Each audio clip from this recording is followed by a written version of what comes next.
ಸ್ನೇಹಿತರೆ, ನ್ಯೂಯಾರ್ಕ್ ನಗರದಲ್ಲಿ ನಮಗೆ ಬಹಳಷ್ಟು ಅಚ್ಚರಿಗಳು ಕಾಣಿಸುತ್ತೆ. ನಮ್ಮ ದೇಶಕ್ಕೆ ಹೋಲಿಸಿದ್ರೆ ಇಲ್ಲಿ ಎಲ್ಲೂ ನಿಮ್ಗೆ ಸಾಧಾರಣವಾಗಿ ಮಣ್ಣು ಕಾಣಿಸೋದೇ ಇಲ್ಲ. ನಗರದಲ್ಲಿ, ಬಡಾವಣೆಗಳಲ್ಲಿ, ಎಲ್ಲಿ ಹೆದ್ದಾರಿಗಳಲ್ಲಿ, ಸಣ್ಣ ಸಣ್ಣ ರಸ್ತೆಗಳಲ್ಲಿ ಎಲ್ಲ ಕೂಡ ಸುತ್ತಮುತ್ತ ಎಲ್ಲ ಹಸಿರು ಹುಲ್ಲು. ಅದನ್ನ ಚೆನ್ನಾಗಿ ಕತ್ತರಿಸಿಟ್ಟಿರ್ತಾರೆ. ಅಂತ ಹುಲ್ಲು ಸಿಗುತ್ತೆ ಹೊರತು ಎಲ್ಲೂ ಮಣ್ಣು ಅನ್ನೋದು ಕಾಣೋದೇ ಇಲ್ಲ. ಮತ್ತೆ ಮನೆಗಳ ಮಧ್ಯ, ಬಡಾವಣೆಗಳಲ್ಲಿ ಪ್ರತಿ ಮನೆ ಮಧ್ಯದಲ್ಲೂ ಕೂಡ ಒಂದು ಮನೆಯಿಂದ ಇನ್ನೊಂದು ಮನೆಗೆ ಬಹಳಷ್ಟು ಅಂತರ ಇರುತ್ತೆ. ಚೆನ್ನಾಗಿ ಹಸಿರು ಹುಲ್ಲು ಬೆಳೆಸಿ ಅದನ್ನ ಕತ್ತರಿಸಿ ಇಟ್ಕೋತಾರೆ.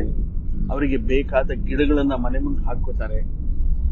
ಮತ್ತೆ ಇಲ್ಲಿ ಮಣ್ಣು ಕಾಣ್ದಿರೋಕ್ಕೆ ಮುಖ್ಯ ಕಾರಣ ಅಂದ್ರೆ ಇವು ಗಿಡಗಳ ಸುತ್ತಲ ಮಲ್ಚ್ ಅನ್ನುವಂತ ಮರದ ಪುಡಿ, ಇದನ್ನ ಉದುರಿಸಿರ್ತಾರೆ ನೀರನ್ನ ಹೀರ್ಕೊಳ್ಳಿಕ್ಕೆ. ಮಣ್ಣು ಕೆಳಗಡೆ ಇರಬಹುದು, ಅದರ ಮೇಲೆ ಈ ಮಲ್ಚ್ ಅನ್ನೋದನ್ನ ಹಾಕ್ತಾರೆ.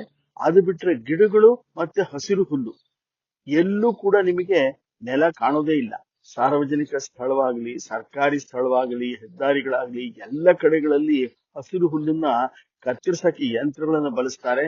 ಇದು ಇಲ್ಲಿನ ನಗರ ಪಾಲಿಕೆ ಅಥವಾ ನಗರದ ಏನು ಮುನ್ಸಿಪಾಲಿಟಿ ಅಂತ ಕರಿತೀವಿ, ಅವರು ಇದನ್ನ ಮಾಡಿ ನಿಯಮಿತವಾಗಿ ಇದನ್ನ ಕತ್ತರಿಸಿ ಇಟ್ಕೋತಾರೆ. ಹಾಗಾಗಿ ಇಲ್ಲಿ ಎಲ್ಲೆಲ್ಲೂ ನೋಡಿದ್ರು ಕೂಡ ಹಸಿರು ಹಸಿರು.